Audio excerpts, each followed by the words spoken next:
What's up, YouTube? This is the Working Investor. In this video, we're going to talk about the sandwich method. We're going to talk about the benefits of the sandwich method, not just theoretically. This is a person, myself, I'm not a financial advisor, but I'm a person that trades every single inverse fund that Yieldmax has to offer. And I pretty much gobble them up, some of these funds, as soon as they came out. So you'll get some, I hope I could provide some value where you could see how this experiment is working out.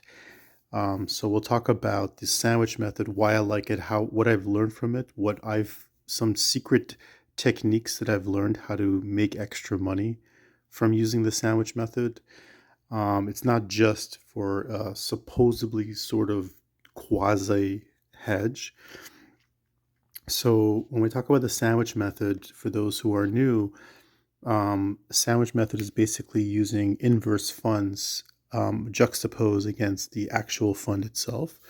In this scenario, we're talking about Yieldmax has multiple ETFs, which are exchange traded funds, which pay massive dividends, and they're deploying synthetic cover calls and under a certain underlying. So what I'm doing is I'm also buying their inverse funds, which is deploying synthetic cover puts, and effectively I'm creating sort of like a synthetic strangle, which is a delta neutral position. Basically, delta neutral meaning that these strategies work best, most likely theoretically, in a neutral environment where the market is chopping, is kind of staying within a certain defined range. But once the market moves, even if it drifts up or drifts down, supposedly, as long as they hedge, I'm not sure how the fund managers do it, but I guess it'll be reasonable to think that they would be able to reposition their strike prices week after week, month after month as the market is moving. But the downfall is if there's a drastic move in the market, one could potentially lose everything. Again, not a financial advisor. I recommend to read the entire prospectus. So you can see here, for example, I have Fiat versus Coney. I have Crash versus Tesla, and I have Dips versus NVIDIA. So NVIDIA and Dips are under the underlying of NVIDIA, where I have a 65% allocation in NVIDIA and a 35% allocation in Dips. This sandwich, I don't think I did correctly because I didn't put them on the same exact time. But Tesla and Crash, I have a 50-50 allocation put on the same time, and then which is all under the same underlying of Tesla, and Coney and Fiat, which is underlying of Coinbase. So let's talk about these interesting strategies. So number one, let's talk about the pros over here. So one of the reasons why somebody would want to do these strategies would be to preserve the NAV, the net asset value, because the big pros with these high yield dividend ETFs is that we're chasing dividends and we're chasing yield on dividend yield and getting massive returns. But there's a price to pay, is that you're not really getting much appreciation. Actually, quite the contrary, a lot of these funds actually decrease in value. So like one could argue it's like you have a rental property where you're getting massive amount of rent, but the tenants are destroying your property and your property value is going down and down and down. So now even if you're making, 10 grand a month in rent, but every single month your property is losing 8 to 10 grand or 12 grand a month, it's kind of, doesn't seem very interesting. So with these strategies, it attempts to preserve the NAV. And again, I'm not a financial advisor, and past performance is not indicative of future gains, but you could see that overall my position, as you've seen, the net asset value has been relatively preserved. The only disclaimer is that my last dividend payment, I did reinvest the dividends when they lost the NAV with the amount of the dividends. So most of it got reinvested into it. Just want to be completely honest with you guys. Also, we'll go to the second point, that both sides pay well in itself. So unlike holding like a fund and an inverse fund, like there's a fund called the triple leverage NASDAQ, which is the TQQQ. And then there's an inverse triple leverage NASDAQ, which is called the SQQQ. So the SQQQ is the inverse of the NASDAQ 100, which is the tech sector. And if the tech sector takes a tumble, then the SQQQ would go up. So people who are, like to play it, they think the market's going to crash, they'll buy a lot of SQQQ. and then the SQQQ will go up, and that kind of will give them like something will go up versus everything going down. But having these two things against each other, they don't pay dividends. So here, by playing these high yield ETFs, you're having each side pay well in itself. So each side of the bread of the sandwich is paying a lot of money for you just for holding it. Also, this other point over here is the extra techniques, which these are unique techniques. Some of them I learned from the Oracle Yieldmax TV. Some of them I came up with. I'm just kind of tinkering with. I'm learning from other people, learning from myself, trying to discover and sharing with you these extra techniques. And then I want to talk about the elephant in the room, the benefit of preserving net asset value. I'm not sure why I have to explain this, because a lot of people, and they have, they're definitely intelligent people, but they believe that it doesn't matter if your net asset value like goes down to close to zero. Like some people believe that if you bought a $1 million investment property and you get 10,000 a month, being churned out, but every single month your investment property is dropping by 10 grand or 8 grand or 12 grand. It doesn't matter even if your property is worth like $1,000 after a couple of years, because you're getting $10,000 a month. They're only looking at one side of the equation, which is the dividend yield. So I'm not sure why, like, if I would have to argue and say that the net asset value should definitely be something to consider if you have multiple funds paying a very nice dividend. But if one fund only drops 10% but pays out like 50, 60%, your total is the difference between the two. But if one pays out like 100% yield a year, but then it dropped 90%, who's further ahead, who's further along? Again, I don't mean to insult anybody. It's just I definitely I want to bring this point up because this is my stance. I'm not even sure why I have to explain this, but I think that the benefits of NAV is everything. Number one, you have liquidity. Like if something happened in life and you need to take your money out, if you're down and you're depending on your dividends, and if you sell your shares, you're going to realize a loss. Again, you can argue and say that the loss would be a tax. It'll help you with taxes, but who wants to take a net loss, out of the market? And also, like if you had, let's say, $1 million in your portfolio and you still have your $1 million, or it's down to like 950,000, but it's been pumping out massive returns, and something happened, you have a new venture you want to go into, you can quickly liquidate because you're kind of close to where you are. And also with this high inflationary environment we live in, even when you're not moving, even if your funds stay kind of where it is, you kind of are having some erosion from the inflation. So I think, like, at the very least, try to, like, I like to find funds that high yield dividend funds that maybe erode less or try to stay preserved. So that's liquidity. Another thing is margin. A lot of times, a lot of people use the technique where they try to accelerate their wealth by creating wealth where, out of thin air, basically, like if taking excessive amount of margin. So if you're if somebody has a broker and they put $100,000 in, let's say the broker would give them a loan of 100,000 that addition that they could borrow and they could use to invest. And let's say if the broker charges, let's say 10% interest, but if the a lot of people argue that if the return, the yield on the dividends is providing like 50% return, then that delta, that difference between the 10% and the 50%, that 40% is a free return. That's what banks do. Banks take your money and they pay you a certain percent interest, but then they put your money into treasury products or other type of stuff, and that little difference is what they, that's what I believe that what banks do. I'm not a banker, but that's what, that little difference in rate is what you get, or they lend it out to mortgage-backed securities and whatnot.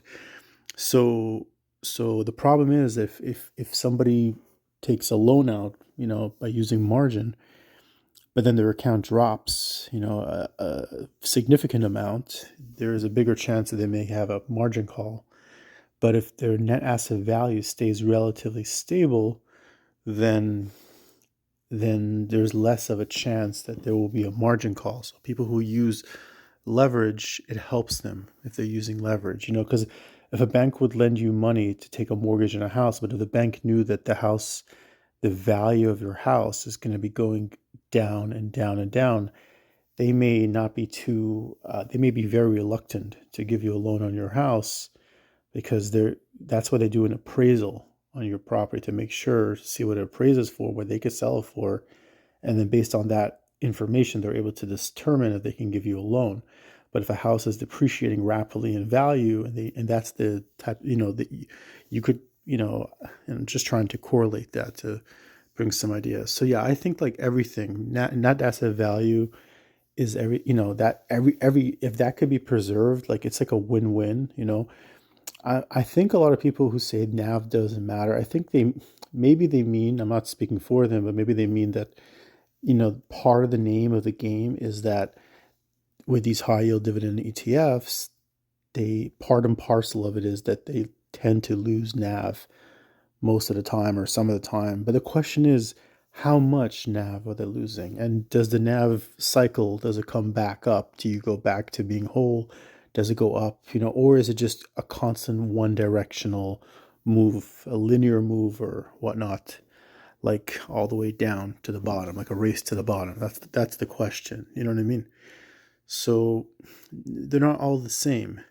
So by using the strategy of the sandwich method, where NAV is, more or less preserved, I use something called core number compounding, which is, there's a lot of videos made by the Oracle, aka Yieldmax TV. I made some videos, but he's the originator of it. I'm not sure if I'm doing it correctly with this method, but basically, we tend to, the market goes up and down, up and down, up and down all the time, and people tend to just watch their portfolio go up and down, but they don't do anything about it. So like, let's say your portfolio is up 2% in one day.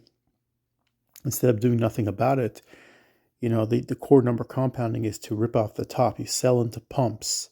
So you sell, you look at a core number instead of looking at stock. Let's say you look at your number of, let's say, $100,000, and now you're up $102,000. So in your mind, it's easy to keep track that $100,000 is your basis.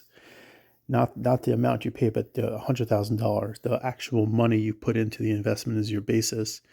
And then when it's up to 102,000, you don't just look at that 2,000 today and then tomorrow it's gone, because the market fluctuates down, and tomorrow you're down 2,000. You rip off the top. You take that, you sell $2,000 worth, and put that 2,000 on the side, and now you still have your initial investment of $100,000, and you get that 2,000 on the side. And then tomorrow, when the market goes down to 98,000, you net still have your 100,000. It gives you a little bit of protection by taking advantage of the little fluctuations.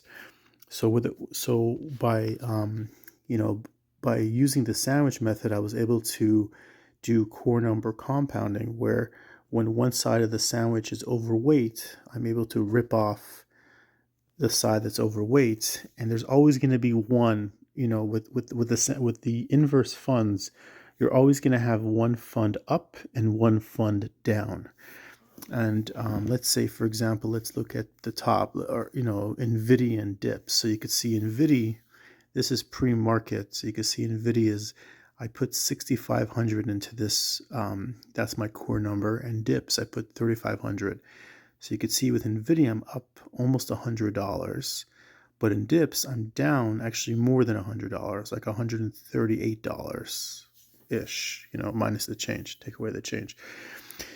So I could potentially, sell $100 of NVIDIA off the top. And then if I were to use the proceeds of that $100 that's above, skimming off the top above my cost basis, and buy dips, I can effectively lower my cost basis, because if dips is down, I could lower my cost basis without using dollar cost average with additional money out of pocket. But it's good not to do it too often, because every time you do a trade, there's the cost of doing business. You lose money on the bid-ask spread. There's little fees when you do trading, even if it's small, but if you do it high frequency. So you want to have a certain chunk in your mind when you're going to do these maneuvers. Is it 1%, 2%, 5%? You need to make that determination, what makes sense for you in your portfolio. But you've noticed that there is a discrepancy. I want to get to my next point. You've noticed there's a discrepancy. There's a deficit discrepancy between NVIDIA and DIPS, right? Because NVIDIA's up about $100 and DIPS is down about $138-ish. So there's a $38 deficit, right?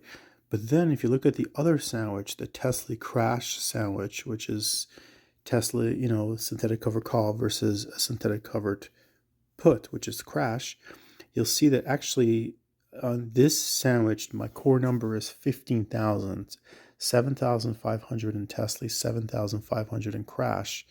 But if you notice that they're both above $7,500, crash is $62 above and Tesla's $98 above. So what do I do over here?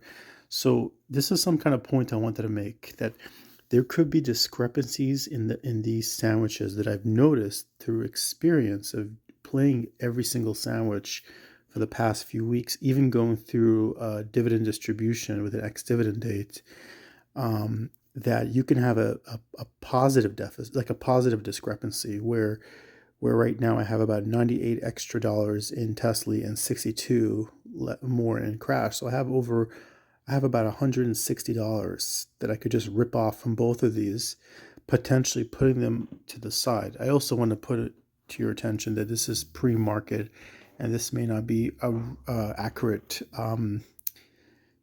number. When the market opens up, you'll see what the real numbers are, but nonetheless they do happen, I assure you. And I've ripped off, every time I rip off, I document it. So I have Tesla and crash, and then you can see, so this Coney Fiat, I think it's, for whatever reason, it's supposed to be, my equity is not $15.70. That is a joke. There we go. There was some kind of glitch in the hood, in the Robin Hood. So you can see here, Coney and Fiat. So Coney, again, I have 7,500 in Coney and 7,500 in Fiat. That's my core number. $15,000 total is my core number for this entire position. You can see I'm up $115, almost $116 in Coney, and I'm down $65 in Fiat.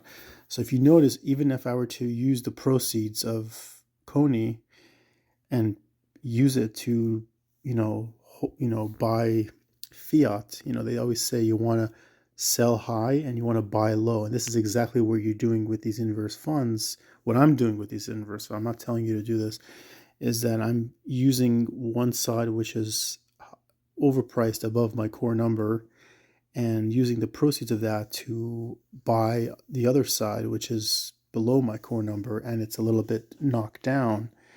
And then, but there's still left over. There's a discrepancy with a surplus. So what I can do is that here we come to my next method. Sometimes I could use either put the surplus on the side and look for different buying opportunities, or I can use the surplus of one sandwich and help even out my NVIDIA DIPS deficit, kind of using the multiple stacking of the sandwiches together. And the idea is to so you have kind of some, you're kind of constantly lowering your cost basis, because a lot of the issues with the funds are that their cost basis keeps, they keep dropping in NAV a lot of these at times. So you can see, let's say NVIDIA, it's very cyclical, but you see sometimes you have a lot of periods where they drop and drop and drop and drop, with no end in sight. But then here, it kind of bounced back up. But I love the cyclicality. Another point I wanted to make is that, typically with these inverse funds, it's like yin and yang. When one is up, one is down, and vice versa.